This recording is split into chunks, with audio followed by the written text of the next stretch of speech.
જય શ્રી કૃષ્ણ મિત્રો, નિત્ય સત્સંગમાં આપ સૌનું સ્વાગત છે।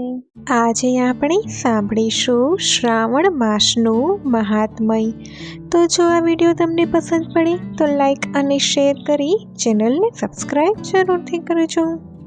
ભગવાન શિવને શ્રાવણ ખૂબ જ પ્રિય છે, એટલે આ મહિનામાં શિવ પૂજાનું ખૂબ જ મહત્વ છે। શ્રાવણનો દરેક દિવસ ખૂબ જ ખાસ હોય છે। સોમવારથી રવિવાર સુધી દરરોજ કરવામાં આવતી શિવ પૂજાથી અલગ અલગ શુભ ફળ મળે છે। આ મહિને દર બીજા કે ત્રીજા દિવસે કોઈ શુભ તિથિ કે તહેવાર અને ઉત્સવ હોય જ છે, એટલે ગ્રંથોમાં શ્રાવણ મહિનાને પર્વ પણ કહેવામાં આવે છે। ભગવાન શિવજીએ બ્રહ્માજીના પુત્ર સનતકુમારને જણાવ્યું કે શ્રાવણ મને ખૂબ જ પ્રિય છે। શિવજી કહે છે કે શ્રાવણના મહિનાનો દરેક દિવસ એક પર્વ છે। આ મહિનાની દરેક તિથિએ વ્રત કરવામાં આવે છે।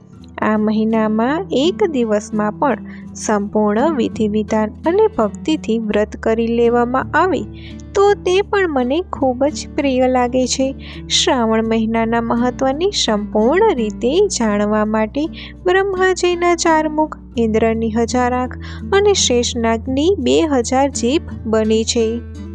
ભગવાન શિવ કહે છે કે બધા મહિનામાં મને શ્રાવણ ખૂબ જ પ્રિય છે, તેનો મહિમા સાંભળવા યોગ્ય છે, એટલે તેને શ્રાવણ કહેવામાં આવે છે। આ મહિનામાં પૂનમને દિવસે શ્રવણ નક્ષત્ર હોય છે, આ કારણે પણ તેને શ્રાવણ કહેવામાં આવે છે। આ મહિનાનો મહિમા સાંભળવાથી જ સિદ્ધિ મળે છે, એટલે પણ શ્રાવણ કહેવામાં આવે છે। શ્રાવણ મહિનાની કથા દેવી પાર્વતી, માર્કંડેય ઋષિ અને સમુદ્ર મંથન સાથે જોડાયેલી છે। દેવી પાર્વતીએ યુવાવસ્થામાં શ્રાવણ મહિનામાં કશું જ ખાધા કે પીધા વગર કઠોર વ્રત અને તપસ્યા કર્યા હતા। ત્યાર પછી શિવજીએ પ્રસન્ન થઈ તેમની સાથે લગ્ન કર્યા। તેનું એક કારણ એ પણ છે કે ભગવાન શિવ શ્રાવણ મહિનામાં પૃથ્વી ઉપર પોતાના સાસરે ગયા અને ત્યાં તેમનું સ્વાગત અર્ધ્ય અને જળાભિષેક દ્વારા કરવામાં આવ્યું હતું।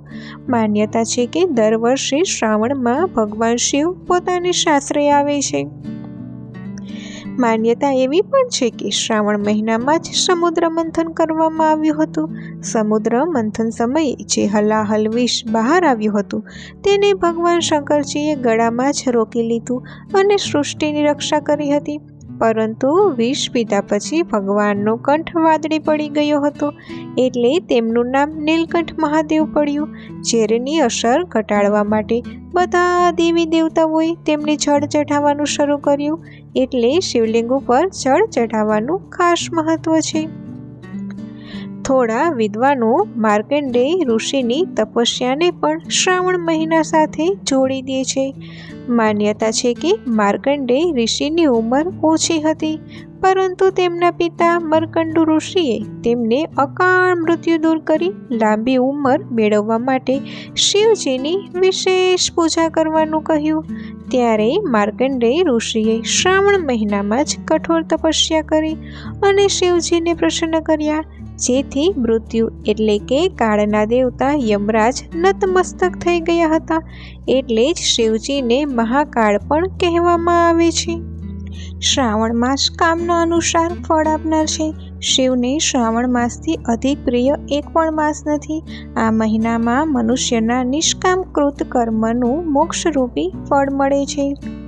આ મહિનામાં કરેલું શિવ પૂજન, ધર્મકર્મ, પૂજાપાઠ, દાનનું વિશેષ મહત્વ અને અધિક પુણ્ય આપનાર મનાય છે। અષાઢની દેવપોઢી એકાદશીથી ભગવાન વિષ્ણુ 4 મહિના યોગ નિદ્રામાં પોઢી જાય છે, આથી તેને ચાતુર્માસ કહેવાય છે।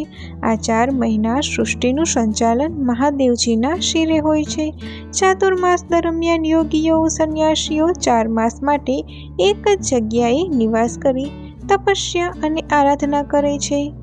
શ્રાવણ માસને 12 મહિનામાં અધિક મહત્વ અપાયું છે। વર્ષા ઋતુના વરસાદ પછી આ મહિનામાં સર્વત્ર લીલોતરી છવાયેલી હોય છે। વાતાવરણ આહ્લાદક બન્યું હોય છે, ન તો અતિ ઠંડી હોય છે કે ન તો અતિ ગરમી હોય છે। ખાસ તો શ્રાવણ માસ મહાદેવને અધિક પ્રિય છે, તો મિત્રો, આ હતું શ્રાવણ માસનું મહાત્મય. તો જો આ માહિતી તમને પસંદ પડી હોય તો વિડીયોને લાઈક અને શેર કરી ચેનલને સબસ્ક્રાઈબ જરૂરથી કરજો. જય શ્રી કૃષ્ણ.